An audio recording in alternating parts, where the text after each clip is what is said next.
Subscribe कीजिए दोस्तों हमारे चैनल को। नोटिफिकेशन पाने के लिए बेल आइकन को प्रेस कीजिए। जनन तंत्र जीवों में अपने समान संतान उत्पन्न करने की क्रिया को जनन कहते हैं। अर्थात जनन की क्रिया के द्वारा ही कोई भी जीव अपने समान संतान की उत्पन्न करता है। इसके लिए जनन की क्रिया के लिए जनन से संबंधित संरचनाएं जीवों के शरीर पर पाई जाती है। कुछ जीव ऐसे होते हैं जिनमें नर व मादा जनन से संबंधित संरचनाएं एक ही जीव पर पाई जाती है।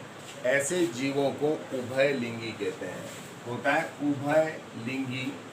परिभाषा जो आप लिखेंगे वो है कि ऐसे जीव जिनमें नर व मादा जनन से संबंधित संरचनाएं एक ही प्राणी के शरीर पर, एक ही जीव के शरीर पर होती है, उभय लिंगी कहलाते हैं।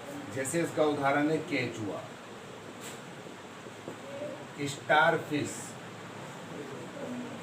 ये दोनों जीव ऐसे हैं जिनमें कोई मेल और फीमेल नहीं होते हैं, बल्कि एक ही जीव है, उसी के शरीर पर नर जनन से संबंधित संरचनाएं और उसी के शरीर पर मादा जनन से संबंधित संरचनाएं होती हैं। जबकि दूसरे प्रकार के जीव ऐसे होते हैं जिनमें एक लिंगी कहलाते हैं।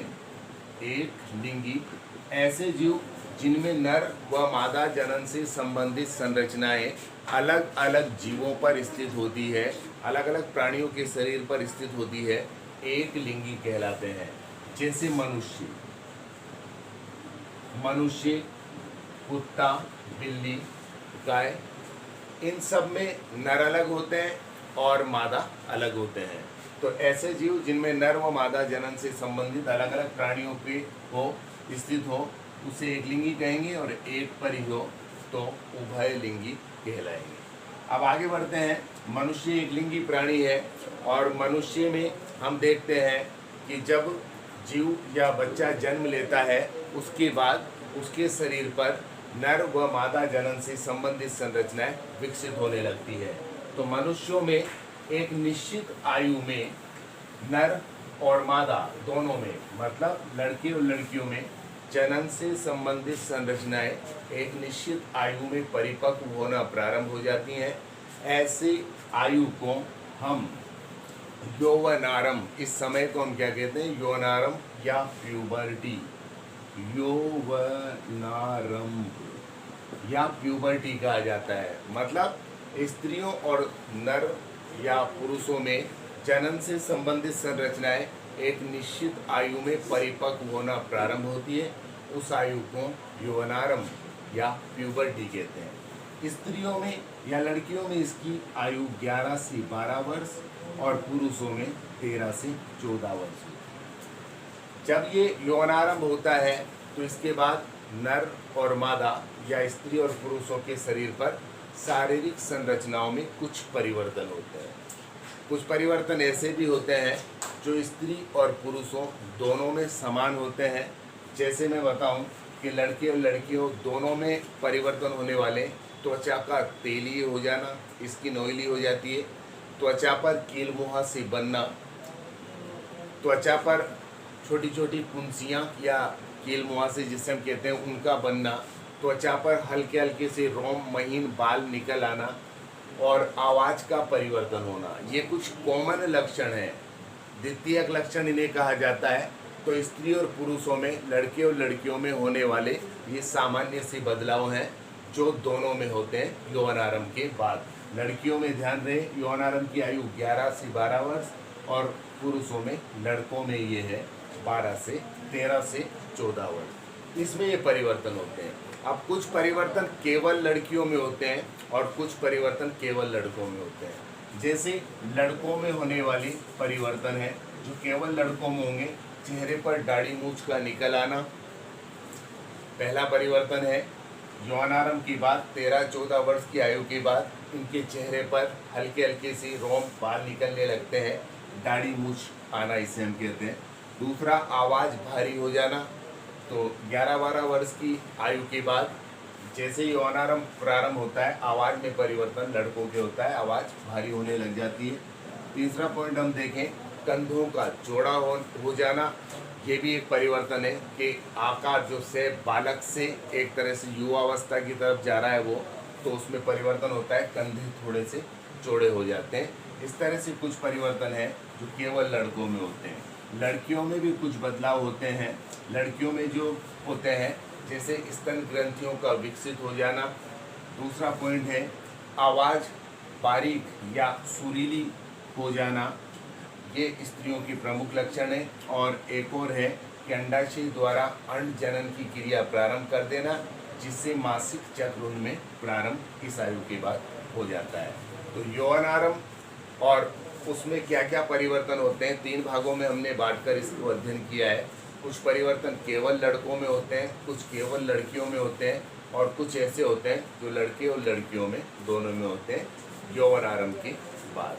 आगे हम बढ़ाते हैं कि जीवों में या मनुष्यों में मुख्य रूप से जो जनन तंत्र है उसे अब हम 2 भागों में बांटकर उसका विस्तार से अध्ययन करते हैं। तो सबसे पहले होगा जनन तंत्र के अंतर्गत नर जनन तंत्र।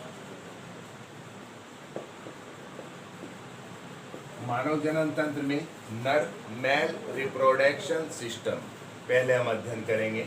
देखिए बनावट में साथ साथ इसकी बना देता हूँ। ये आपने पहले चित्र जो हमने बनाया था उत्सर्जन तंत्र उसमें भी देखा था, वहीं से मैं इसे प्रारंभ कर रहा हूँ। ये मूत्राशय है,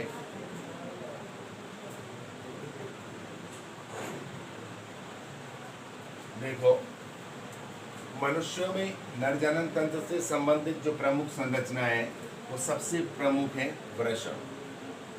नंबर 1 पॉइंट डाल के हम इसे लिख सकते हैं वृषण, टेस्टिस। तो वृषण क्या होते हैं कि वृषण शरीर की बाद देह गुहा में वृषण कोश नामक संरचना में स्थित होते हैं। ये वृषण है जो वृषण कोश इस तरह से इन पर आवरण होता है, उस संरचना में स्थित होते हैं। ये वृषण कोश नामक आवरण है जिसमें ये स्थित होते हैं। आगे देखो वृषण को अगर अंदर से हम देखें तो वृषण के अंदर कुंडली कई सारी नलिकाएं पाई जाती हैं, छोटी छोटी सी बारीक सी नलिकाएं होती हैं। उन नलिकाओं को वृषण नलिका कहते हैं। ये वृषण है और इसके अंदर की नलिकाएं जो पाई जाती हैं वृषण नलिका। वृषण नलिकाओं का कार्य है कि इन्हीं के द्वारा शुक्राणुओं का निर्माण किया जाता है। शुक्राणु जब ये बनाती है तो उस शुक्राणु जनन की क्रिया को, शुक्राणुओं के बनाने की क्रिया को शुक्र जनन भी कहा जाता है। मतलब जीवों में या मनुष्यों में शुक्राणु बनने की क्रिया शुक्र जनन कहलाती है। तो शुक्र वृषण नलिकाएं हैं वो शुक्राणुओं का निर्माण करती है। यहीं पर टेस्टोस्टेरोन जो पुरुष जनन हार्मोन है, टेस्टोस्टेरोन उसको छोड़ा जाता है। इसी भाग द्वारा पुरुष जनन हार्मोन टेस्टोस्टेरोन को छोड़ा जाता है और टेस्टोस्टेरोन ही पुरुषों में गौण लैंगिक लक्षणों का निर्धारण करता है। मतलब जैसे चेहरे पर दाढ़ी मूंछ का आना, आवाज़ का भारी हो जाना, इस तरह के लक्षणों का कंट्रोल मनुष्यों में, पुरुषों में टेस्टोस्टेरोन द्वारा किया जाता है। ये पहला भाग था। दूसरा पॉइंट चलते हैं। इसी प्रश्न के ऊपर भूरे रंग की इस तरह से टोपी के समान लगी हुई संरचना होती है। इस भूरे रंग की संरचना को हम एपिडिडाइमिस कहते हैं। अधिवृषण हिंदी में इसे हम नाम देते हैं अधिवृषण या एपिडिडाइमिस। भूरे रंग की संरचना है जो वृषण बनाए जाएंगे, शुक्राणु बनाएंगे, उन शुक्राणुओं को यहीं पर छोड़ा जाता है और यहाँ पे कुछ समय शुक्राणुओं को रोकने के बाद ये कीपनुमा संरचना होती है लास्ट में, यहाँ पर इसमें नलिका जुड़ी होती, वहाँ पर छोड़े जाते हैं। तो ये दूसरा पॉइंट है, भूरे रंग की संरचनाएं अधिवृषण कहलाती है। यहाँ से एक नलिका है जो इस तरह से शुक्राणुओं को लेके जाने का काम करती है। ये नलिका कहलाएगी शुक्रवाहिनी। ये अधिवृषण है, नाम भी लिख देता हूँ मैं साथ, अधिवृषण। और ये है शुक्रवाहिनी। शुक्रवाहिनी का कार्य है कि जो वृषण बने हैं, जो शुक्राणु बने हैं, उन शुक्राणुओं को ये लेकर जाती है। और लंबी सी नलिका होती है, कीपनुमा भाग से निकली होती है और ये एक थैलेनुमा संरचना है, उस थैलेनुमा संरचना में खुलती है। अगला पॉइंट हमारा थैलेनुमा संरचना ही है। ये थैलेनुमा संरचना कहलाती है शुक्राशय, मतलब जहाँ पर शुक्राणुओं को एकत्रित किया जाता है वो संरचना है शुक्राशय।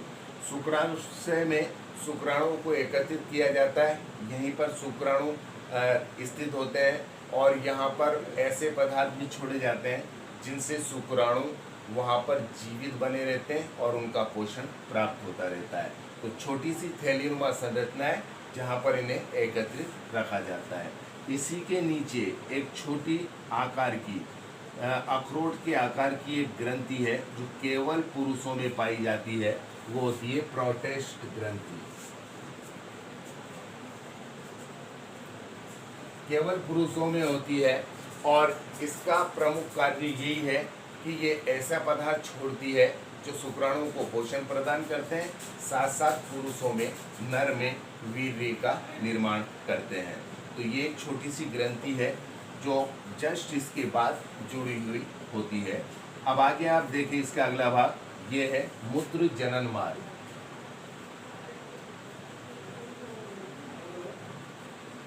मूत्र मार्ग भी कह सकते हैं इसे और मूत्र जनन मार्ग इसलिए कहा जा रहा है क्योंकि ये एक ही होता है। यहाँ से शुक्राशय से बारीक सी नलिका ट्यूब इसमें निकल के आती है और यहाँ पर शुक्राणुओं को छोड़ने का काम करती है और ये मार्ग कहलाएगा मूत्र जनन मार्ग। इसी मार्ग द्वारा शुक्राणुओं को शरीर से बाहर त्याग दिया जाता है। तो ये मूत्र जनन मार्ग है जिसकी सहायता से शुक्राणुओं को, और ये क्योंकि मूत्राशय से जुड़ी हुई है तो मूत्राशय से इसी मार्ग में मूत्र को छोड़ा जाता है और शुक्राशय से एक छोटी सी नली इसमें जुड़ी होती है जो बीच में प्रोस्टेट ग्रंथि से भी जुड़ी होती है और उसके और इसके उत्पाद को यहाँ पर ये मूत्र जनन मार्ग की सहायता से शरीर से बाहर त्यागने में मदद करती है। और अब जनन तंत्र का, नर जनन तंत्र का अंतिम भाग, वो अंतिम भाग है, इस संरचना का नाम है शीशन। शरीर से बाहर दोनों जो वृषण है, वृषण कोश है, उनके पास एक बेलनाकार आकृति की संरचना होती है, इसे हम शीशन मार्ग के शीशन कहते हैं।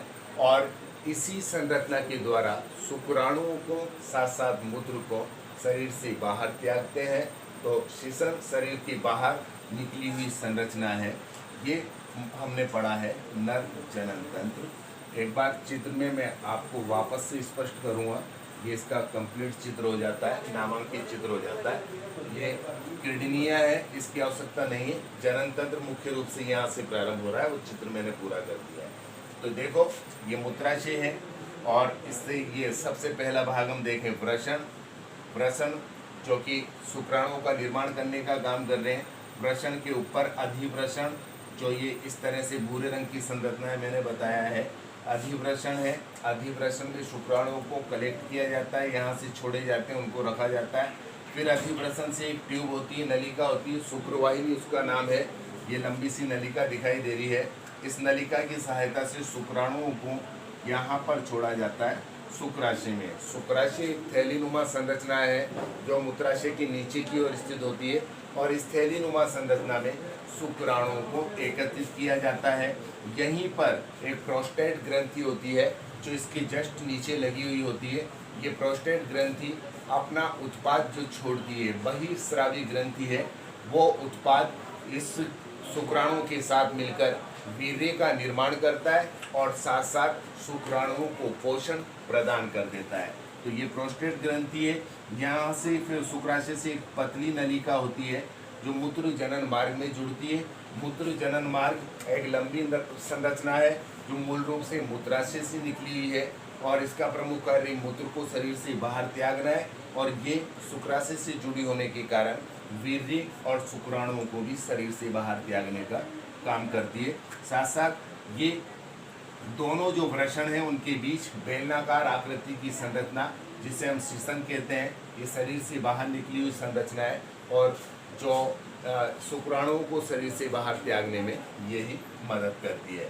तो इस तरह से ये नरजनन तंत्र है जिसके विभिन्न भागों का हमने वर्णन कर लिया है।